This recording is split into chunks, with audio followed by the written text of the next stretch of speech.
చూస్తే కనుక ఇప్పుడు సభ దగ్గరికి వద్దాం. సభాపర్వంలో జరిగినటువంటి ద్రౌపది వస్త్రాపహరణ ఘట్టం. ఇక్కడ ఈ ద్రౌపదిని దాసి అని పిలుస్తారు. అది అసలు అలా పిలవడం వెనకాల ఉండేటటువంటి ఆంతర్యం ఏంటి? అసలు అలా పిలవచ్చా? ఆమె ఒక 5 మంది అంటే పాండవులకు ధర్మపత్ని, ఆ ఇంటి కోడలు.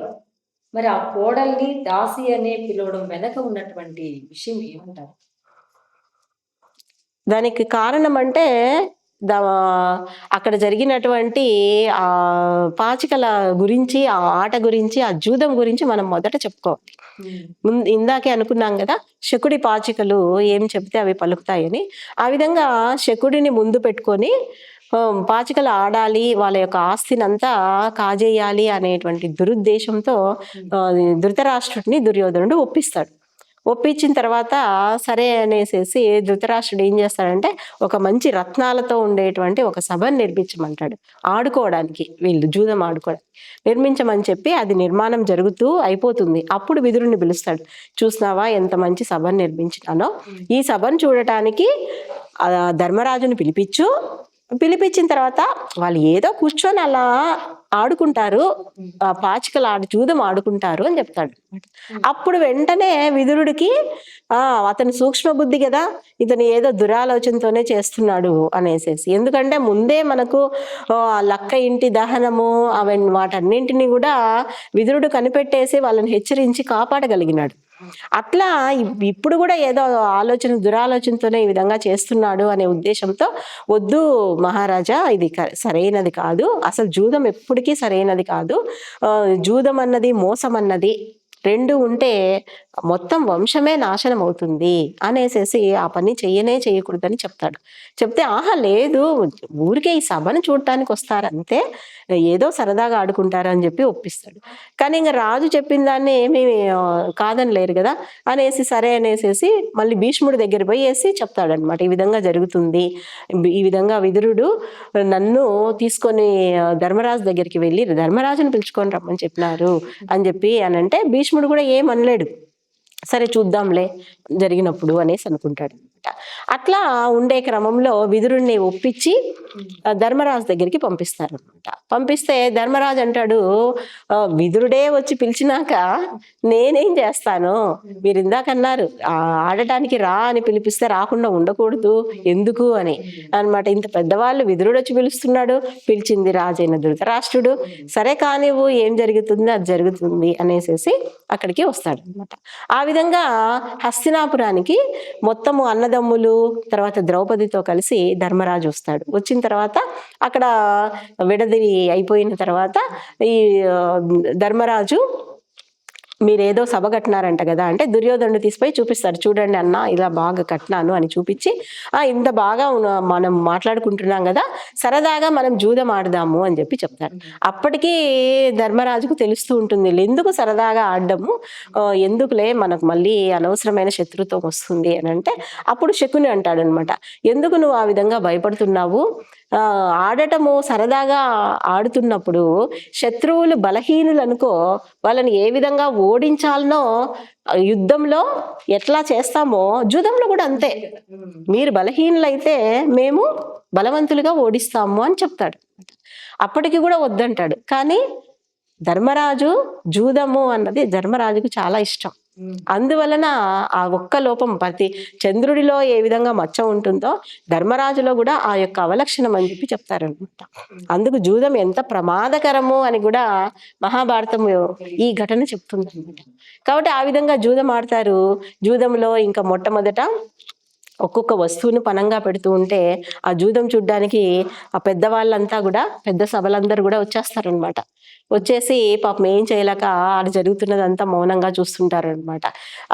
మొత్తము ఈ దుర్యోధన సోదరులందరూ, తర్వాత వీళ్ళు గాంధారి, ధృతరాష్ట్రుడు, భీష్ముడు, వీళ్ళందరూ కూడా వచ్చేస్తారంట. ద్రోణుడు, కృపాచార్యుడు మొత్తం అంతా వచ్చి చూస్తుంటే ఒక్కొక్కటి వాళ్ళకు ఉండేటువంటి అశ్వాలు, ఏనుగులు, రథాలు, వాళ్ళకున్న సంపద మొత్తం అంతా కూడా ఒక్కొక్కటిగా జరుగుతూ ఉంటాయి అన్నమాట. సరే ఇంకా ఏం చేయాలి అని అంటే, ఇక సరే నీ అన్నదమ్ములు ఉన్నారు కదా అంటాడు. అది శకునే అన్నమాట. నీకు అది ఉంది కదా, నీకు ఇది పెట్టు, నీకు ఈ ఆస్తి ఉంది కదా అని శకునే చెప్తా ఉంటాడు. ఆ విధంగా సహదేవుణ్ణి, నకులుడిని, అర్జునుడిని, భీముణ్ణి అందరినీ ఓడిపోయిన తర్వాత ఇంకా ఏముంది అంటే, నువ్వు ఉన్నావు కదా అంటాడు. అంటే సరే అనేసి ధర్మరాజు కూడా నన్ను ఒడ్డుతున్నాను అని చెప్తాడు. ఆ విధంగా తను కూడా ఇక్కడితో అయినా కానీ, అక్కడికి ఆగిపోయినా కానీ సరిపోయింది. ఎందుకంటే ఏదైనా ఆటలాడతారు, కానీ మనం ఓడిపోతున్నాము అని తెలిసిన తర్వాతన్నా అక్కడి నుంచి వెనక్కి వచ్చేయాలి, ఇంకా చాలు అనుకోవాలన్నమాట.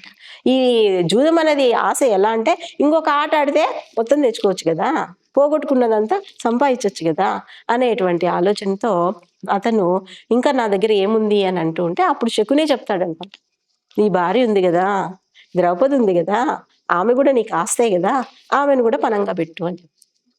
కాబట్టి ధర్మరాజుకి ఆలోచన రాలేదు, శకుని చెప్పినాడు. ఇక్కడ మనకు ఒక ధర్మ సూక్ష్మము కూడా చెప్తారనమాట. ధర్మరాజు పెట్టలేదు కానీ శకుని చెబితే ఎందుకు పెట్టినాడు అంటే, ఇప్పుడు ధర్మరాజు ఎవరు? శకునికి బానిస. శకుని ఎవరు? దుర్యోధనుడి వలన ఆడుతున్నాడు, తన రూపంలో తన ఆడమంటే ఆడుతున్నాడు. కాబట్టి దుర్యోధనుడికి బానిస అయినటువంటి వాడు ఇప్పుడు ధర్మరాజు. వాళ్ళు చెప్పినట్టు వినాల. నీ భార్యను పెట్టు పనంగా అంటే పెట్టేస్తాడు. ఆ విధంగా ఓడిపోయినాడు. సో అప్పుడు ఇంకా అయిపోయిన తర్వాత ఏమన్నాడు దుర్యోధనుడు? దాసి. ఎవరు దాసి? నాకు ద్రౌపది దాసి, రమ్మను, వచ్చి నా ఇల్లు తుడచాలి, మాకుండేటువంటి కౌరవుల యొక్క గదులను తుడవటానికి ఆ దాసిని తీసుకొని రమ్ము అని చెప్పాడు. అక్కడ దాసి అనే పదం మనకు కనిపిస్తుంది. ఓడిపోయినారు కాబట్టి ఆ ఇంటి కోడలైనా సరే దాసి అనేటటువంటి మాట ఆ రోజు ద్రౌపది వినాల్సి వచ్చింది. తర్వాత ఇప్పుడు అక్కడ రావడము, ఆవిడ మొరపెట్టుకోవడం అంటే ధృతరాష్ట్రుడే అక్కడ ఆమెను వరాలు కోరుకోమని చెప్తాడు. వరాలు కోరుకుంటుంది ఆవిడ. బానిసత్వం నుంచి వైదొలుగుతారు. వైదొలిగిన తర్వాత వెళ్ళిపోయిన తర్వాత మళ్ళీ ఇంకొకసారి జూదానికి పిలుస్తారు. రెండవసారి పునఃజూదం అంటారు. అసలు ఈ రెండోసారి జూదానికి పిలవడం అనేటటువంటిది ఏం న్యాయం అంటారు? అంటే ఒకసారి అయిపోయింది, ఓడారు, తర్వాత మళ్ళీ ఈయన వరాలు ఇచ్చారు, అయిపోయింది, ఆపేయచ్చు కదా, మళ్ళీ రెండోసారి వాళ్ళని మళ్ళీ పిలవడం వెనకాల ఆంతర్యం ఏమై ఉంటుంది? ఆంతర్యంకి ముందు చాలా జరిగింది. ఏంటంటే ఈ పాచికల్లో మొత్తం ఓడిపోయినాడు కదా, ఓడిపోయిన తర్వాత విదురుడు చాలా చెప్తాడు, ఇది మంచిది కాదు, ధృతరాష్ట్రుడికి చెప్తాడు, సభలో వాళ్ళకి చెప్తారు, అందరికి చెప్తారు. దాసి అని తీసుకొని వచ్చినారు కదా, ఆ తీసుకొని వచ్చే ముందు ప్రాతిగామిని పంపిస్తారు. ప్రాతిగామి అంటే అక్కడ సేవకుడు పంపించి ఆ దాసిని తీసుకోరండి అని చెప్తే అతను పొయ్యేసేసి అంటాడనమాట, ఈ విధంగా ధర్మరాజు తన తమ్ముళ్ళు అందరూ ఓడిపోయినారు, మిమ్మల్ని ఓడిపోయినారు, మీరు సభకు రావాలంట, మిమ్మల్ని తీసుకొని రమ్మని దుర్యోధనుని ఆజ్ఞ అని చెప్తాడు. అంటే అప్పుడు ద్రౌపది అంటుంది ఏమంటే, ఎక్కడైనా భార్యనే ఈ విధంగా జూదంలో ఓడేవాళ్ళు లోకంలో ఉన్నారా అని అడుగుతుంది. అని సరే ఒకవేళ అయితే ముందు తన్ను ఓడి నన్ను ఓడెనా, నన్ను ఓడి తన్ను ఓడెనా అని ప్రశ్న అడుగుతుంది. ఆ ప్రశ్న ఇప్పటికీ మనకు ఉంటుంది. తన్నోడి నన్నోడెనా, నన్నోడి తన్ను ఓడెనా అని అడుగుతుంది. అడిగితే ఆ ప్రశ్నకు సమాధానం చెప్పి రమ్మను, సమాధానం తీసుకొని రా అని చెప్పి. సరే అతను వచ్చేసేసి ఆ ప్రాతిగామి సభలో ధర్మరాజు దగ్గరికి పోయేసి అడుగుతాడు అనమాట, ఈ విధంగా ద్రౌపది అడిగింది, తన్నోడి నన్నోడినా, నన్నోడి తన్నోడినా అని అడిగింది అని అంటే, అప్పుడు అతను ఏం చెప్పడు, ఏం పలకడు. అప్పటికే అవమానంతో భారంతో ఇవన్నీ కూడా, అందులో ఆమెను పట్టుకొని ఈడ్చుకొని రమ్మన్నారే అనేసి ఆ బాధతో ఉన్నాడు కాబట్టి ధర్మరాజు అసలు ఏం మాట్లాడు, అలాగే కూర్చుంటాడు అనమాట. అప్పుడు దుర్యోధనుడు అంటాడు, ఆ ప్రశ్నకు సమాధానం కావాలంటే ఇక్కడికే సభలో వచ్చాడు మను అని చెప్తాడు. అంటే మళ్ళీ ప్రాతిగాం పోతాడు అనమాట. పోయేసేసి అమ్మ ఈ విధంగా అన్నారంటే అప్పటికే ఆమెకి అర్థమైపోతుంది ఇక్కడ లోపల చాలా ఏదో జరిగిందంటే. వీళ్ళకి తెలియదు, వీళ్ళకి అంతఃపురంలో లోపల వాళ్ళ ఆ గాంధారి వీళ్ళ కౌరవుల యొక్క భార్యలతో, భానుమతి దుర్యోధనుడి భార్య వాళ్ళందరితో ఉన్నారు. కాబట్టి ఈమెకు అసలు సభలో ఏం జరిగిందన్న విషయం తెలియదు కాబట్టి ఆమె చాలా బాధపడుతూ, సరే ఏదో ఉంది, నన్ను అంతగా పిలుస్తున్నారు, ఆ ప్రాతిగామ అనేవాడే వచ్చి పిలుస్తున్నాడంటే అనేసేసి భయంతోటే పోతుందన్నమాట. అలా పోతూ ఉండే క్రమంలో చూస్తుంది అక్కడ దుర్యోధనుడు వాళ్ళందరూ చాలా దర్పంగా ఉండి, చాలా హేళనగా కర్ణుడు వాళ్ళంతా నవ్వడము, ఇక్కడ చూస్తే వీళ్ళంతా కూడా చాలా బాధపడుతూ కూర్చోవడం. ఆమె భయపడిపోయేసేసి ధృతరాష్ట్రుడి దగ్గర పోతుంది. అక్కడ ధృతరాష్ట్రుడు ఏమీ మాట్లాడు, ఏమిటి ఈ విధంగా నన్ను పిలిచినారు అనేసేసి. సరే అని ఆమెకు భయపడిపోయేసి గాంధారి దగ్గరికి పరిగెడతా ఉంటుంది. అప్పుడు దుర్యోధనుడు చూసి ఆ ప్రాతికం భయపడుతున్నట్టున్నాడు, దుశ్శాసన ఈడ్చుకొని రా అని చెప్పి. అప్పుడు దుశ్శాసనుడు పొయ్యేసేసి ఆమె వెంట్రుకలు పట్టుకోవడానికి పోతే ఆమె చెప్తుంది, లేదు నేను రజస్వలనై ఉన్నాను, ఏకవస్త్రలో ఉన్నాను, ఇంతటి పెద్దవాళ్ళు ఉండేటువంటి సభలో నన్ను తీసుకొని వస్తున్నారు, నేను రాకూడదు అంటే, నువ్వు రజస్వలైతే ఏమి, నువ్వు ఎటువంటి బట్టలు ఉంటే ఏమి, లేకపోతే ఏమి అనేసేసి తీసుకొని వెంట్రుకలతో పట్టి ఈడ్చుకొని వచ్చేసేసి సభలో దుశ్శాసనుడు పడతాడు. అది చూసి ఆమెకు చాలా బాధ అయిపోయేసి, నేను దాసిన, నా ప్రశ్నకు సమాధానం చెప్పండి, నన్నోడి తన్నోడినాడా, అతన్ని ఓడి నన్నోడినాడా అని అడిగితే ఎవ్వరూ సమాధానం చెప్పరు, అందరూ మౌనం వహిస్తారు. అప్పుడు వికర్ణుడు దాన్ని ఖండిస్తాడు. ఏమిటి అసలు ఇంత సభలో ఆమె దాసి ఎలా అవుతుంది?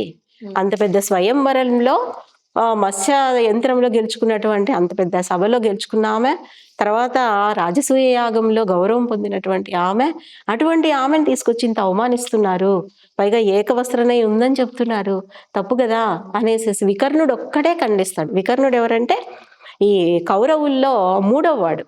దుర్యోధనుడు, దుశ్శాసనుడు తర్వాత వికర్ణుడు. వికర్ణుడు అనే పేరులోనే ఉంది పెద్ద చెవులు ఉన్నటువంటి వాడు. చెవులు ఎక్కువగా ఉండడం అంటే అర్థం ఏంటంటే ఎక్కువ వినటం, ఎక్కువ వినే గుణం ఉన్నటువంటి వాడు. కాబట్టి అతనొక్కడు ఈ విధంగా చేయడం తప్పు అని ఖండిస్తాడు అనమాట. ఖండిస్తే కర్ణుడు అంటాడు, నువ్వేంది ఇంత పెద్దవాళ్ళు ఉన్నప్పుడు నువ్వు చిన్నపిల్లవాడు, నువ్వేంది మాట్లాడటం, పో పక్కకు అనేస్తాడు అనమాట. అట్లా అతన్ని ఖండించేసేసిన తర్వాత విదురుడు చెప్తాడు, ఒక అంతరు కలకలం రేగుతుంది అనమాట. విదురుడు కూడా మీరు ఇట్లా చేసేది తప్పు, ఈ విధంగా చేయొద్దండి అని ధృతరాష్ట్రుడి దగ్గర పోయి చెప్తాడు, ఇట్లా జరుగుతా ఉంది చూడండి అని అంటే కూడా వినడు. అప్పుడు దుర్యోధనుడు ని రెచ్చగొట్టడానికి కర్ణుడు అంటాడనమాట, ఈమె దాసి కదా, ఈమె ఈ విధంగా ఉంది కదా. వికర్ణుడు అన్నదానికి అతను సమాధానం ఇస్తాడు, గౌరవం ఇవ్వాలంటే భగవంతుడు ఇచ్చిన వాళ్ళకి ఒకరికి ఒక భార్యనే ఒక భర్తనే ఉంటాడు, కానీ ఈమెకి పంచభర్త 5 మంది భర్తలు ఉన్నారు, ఈమెని బట్టలు ఊడదీయడంలో ఎటువంటి తప్పు లేదు అనేటువంటి దాన్ని కర్ణుడు ఇచ్చేస్తాడు. అది విని దుర్యోధనుడు సరే ఈ పాండవులకు ఈ ద్రౌపదికి వస్త్రాలను తీసేయండి అని చెప్పి చెప్తాడు. పాండవులు భయపడిపోయి వాళ్ళ బట్టలు వాళ్ళే తీసి పక్కన పెడతారు, అర్ధనగ్నంగా ఉంటారు. ఈ ద్రౌపదినికి వస్త్రాపహరణ జరగడానికి ముందుకు వస్తారు. ఇంకా ద్రౌపదికి ఏం చేయాలనో అర్థం కాదు. నిండు సభలో పెద్దవాళ్ళు ఉన్నారు, ఎవరు మాట్లాడరు, ఎవరు రక్షిస్తారు? ఈ ధృతరాష్ట్రుడు పైన పోయేసి బట్టలు తీసేయడానికి పోతున్నాడు. అట్లా ఎంత అవమానంతో, ఎంత భారంతో ఆమె ఏం చేయాలనో అర్థం కాక చాలా చాలా మదనపడి కృష్ణుడిని వేడుకుంటుంది.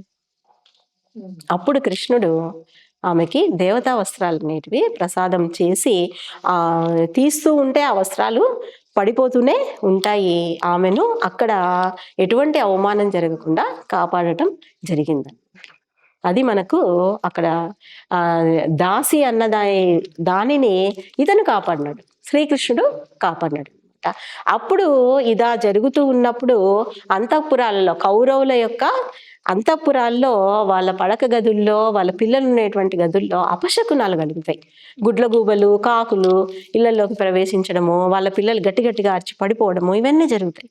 అవన్నీ చూసి ఏమి విధంగా జరుగుతుందని వాళ్ళందరూ వచ్చి గాంధారికి చెప్తారు. అప్పుడు గాంధారి భయపడిపోయి, నా కొడుకులకి, ప్రాణాలకి, నా వంశానికి, వాళ్ళ పిల్లలకి నష్టం కలుగుతుందేమో అనేసి అప్పుడు ఆమె విదురుని పిలుచుకొని, విదురుని పట్టుకొని ధృతరాష్ట్రుడి దగ్గర పోయి, ఈ విధంగా నువ్వు చేయడం వలన మన వంశమే నాశనం అయిపోతుందేమో, కాస్త జాగ్రత్త వహించు అంటే అప్పుడు తేరుకుంటాడు ధృతరాష్ట్రుడు.